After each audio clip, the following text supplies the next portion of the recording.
Hello, everybody. Well, it's day 3 of our lockdown here in South Africa for COVID-19, and it's a Sunday. So, we're doing our series, and today's episode is called Tapping into Your Strengths. Now, I'm with Leanne Hunt, and my name is Karen House. And yesterday, I was tempted to go grocery shopping because I really needed coffee, which is something I can't live without.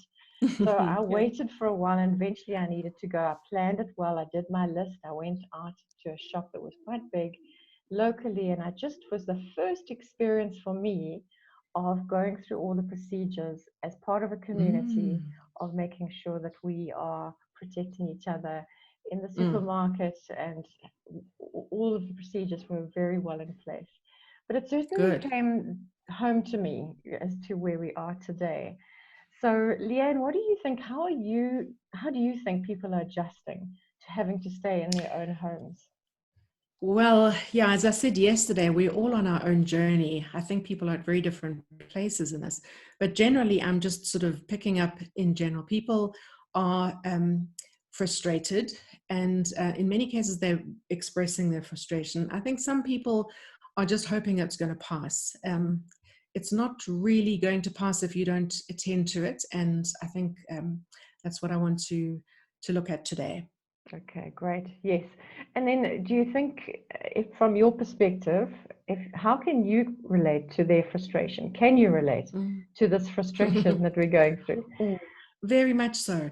Because, yeah, I went through a long period of depression in my 30s. And that was because we had previously lived in a small town where I could walk the streets. My eyesight was a lot better then. I could go to town and visiting friends in the neighborhood, had my children in the pram, and off we'd go. And it was just lovely to be able to, pop into the library or take the children to the doctor or the dentist, or and people would be out and about, and that was lovely. Then we moved to the city and lived behind a very high wall, and the road that we lived on was incredibly busy. Yes. And suddenly I found myself completely isolated and cut off, and it wasn't possible for me to walk, especially with the children, and my eyesight had got much worse by that stage.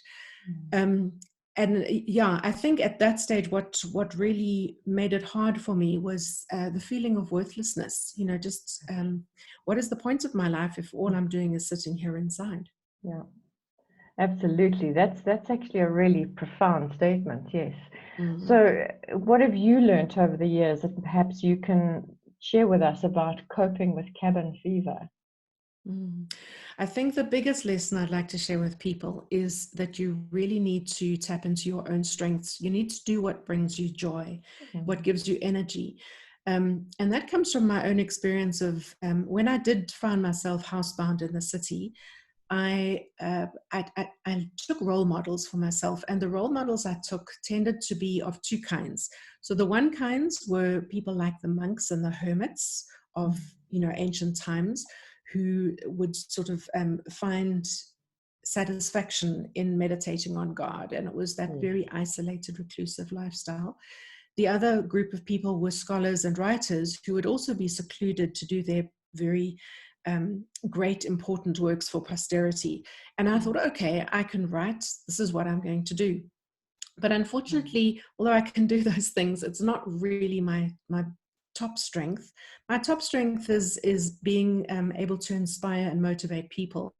And in my previous situation, I was a leader of the church band, and it was a lovely position to be in because that's really what I could do. It was a role I was able to do. So I think the lesson I've got to share is don't don't expect that what worked in the outer Yes. world to necessarily apply to the inner world.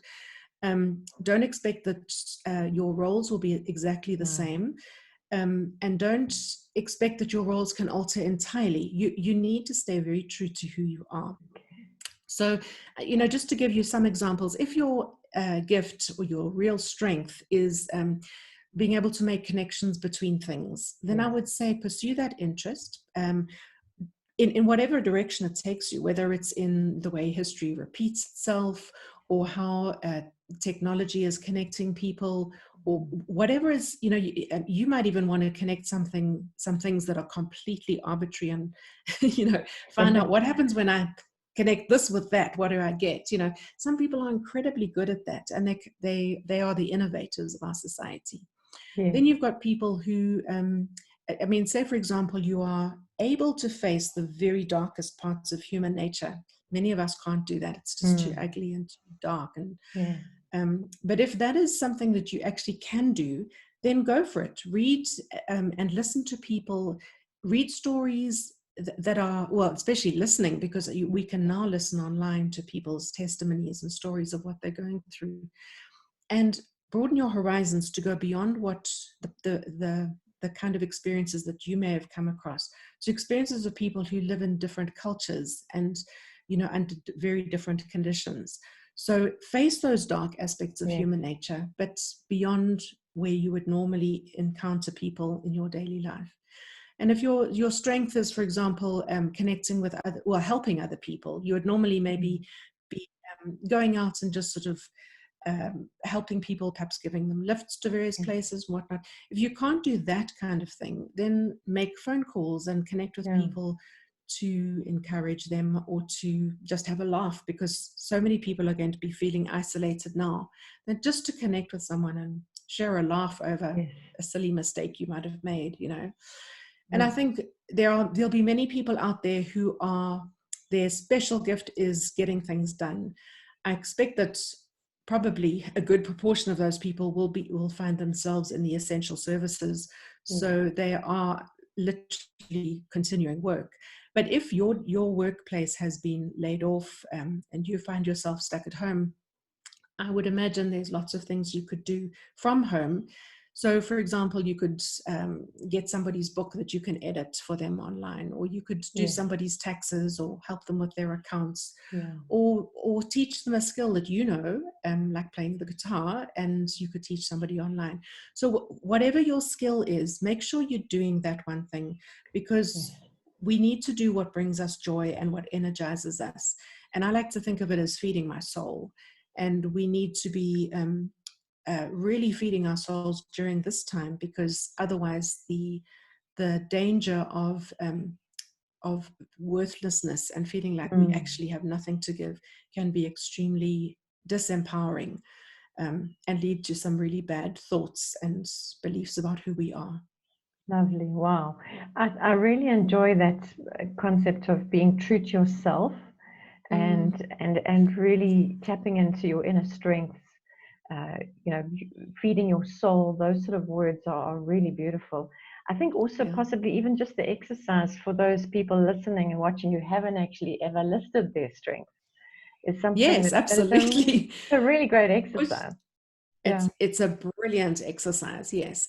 And then also another thing would be to ask people, make it a project. Ask everybody you speak to in the next few days, what do you think is my best strength, my top strength?